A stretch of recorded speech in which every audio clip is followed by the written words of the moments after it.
নমস্কার বন্ধুরা, আশা করি তোমরা সবাই ভালো আছো। আমিও ভীষণ ভালো আছি। দিনটি ছিল 1 ডিসেম্বর।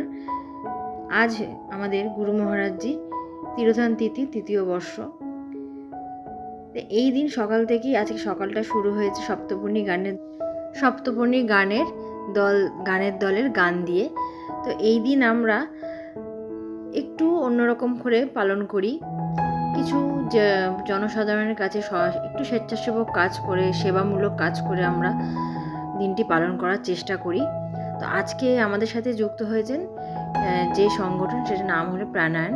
তো বিশেষ দিনে মায়ের সাজ কিন্তু তোমরা মিস করলে চলবে না, তোমাদের অবশ্যই দেখাবো বিশেষ দিনের মায়ের সাজ। দেখো তোমরা কেমন লাগছে। ইনি হলেন আমাদের গুরু মহারাজজি। সকাল থেকেই চলছে পুজোর আয়োজন। আজ আমি সকাল সকালই এখানে চলে এসেছি মন্দিরে। পুজোর জোগাড়জাটি এখনো প্রায় শেষ হয়নি, এখনো চলছে। আর এখানে সবাই সিনিয়র কাকুরা জেঠুরা বসে আছেন, তাদের কাজ করছেন।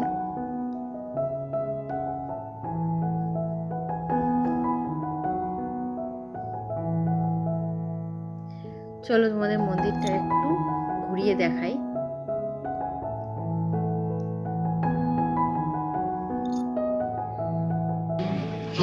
গানের গান তো শেষ হয়ে গেল। এখন প্রাণায়াম সংগঠন থেকে যারা এসেছেন তাদেরকে আমরা পুষ্পস্তবক দিয়ে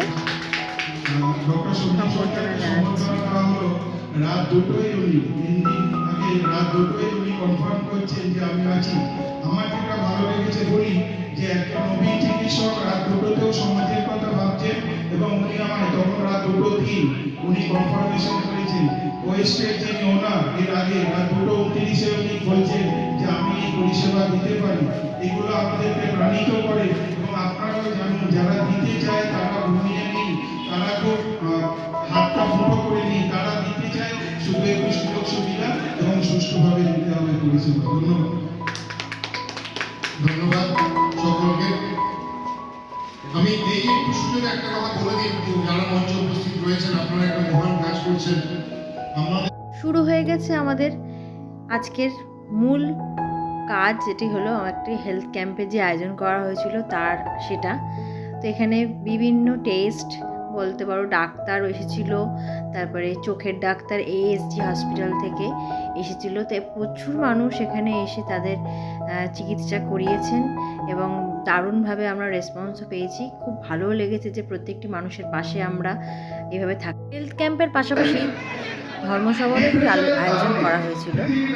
8 লক্ষ মানুষ, 8 লক্ষ ইয়াং জেনারেশন, যাদের বয়স 18 থেকে 29, 18 থেকে 29 এর বয়স এদের যারা আছে, পৃথিবীব্যাপী প্রত্যেক বছর গড়ে 8 লক্ষ ছেলে মেয়ে আত্মহত্যা করছে।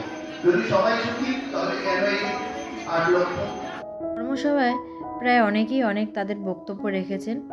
তাদের প্রত্যেকটি কথাই আমাদের মাথায় রাখা উচিত। তো দেখো মন্দিরে এবার কে এসেছে, গোপাল সোনা এসেছে। এখানে এখন চলছে যজ্ঞ মহারাজজির মন্দিরের সামনেই। তো সবাই এখন যজ্ঞের সামনেই আমরা রয়েছি। মন্দির থেকে ভক্তদের জন্য আজকে ভোগের যা আয়োজন করা হয়েছিল তা হলো ফ্রাইড রাইস, আলুর দম, চাটনি আর পায়েস। অনেক মানুষের সমাগম হয়েছিল। তো আমরা সত্যি খুবই আপ্লুত হয়ে গেছি। তো এইভাবেই আমাদের পাশে থেকো, মায়ের আশীর্বাদ, গুরুর আশীর্বাদ নিয়ে আমরা এগিয়ে যেতে চাই। আমরা যেন প্রত্যেকটি মানুষের এইভাবেই পাশে থাকতে পারি। তোমরাও ভালো থেকো, সুস্থ থেকো।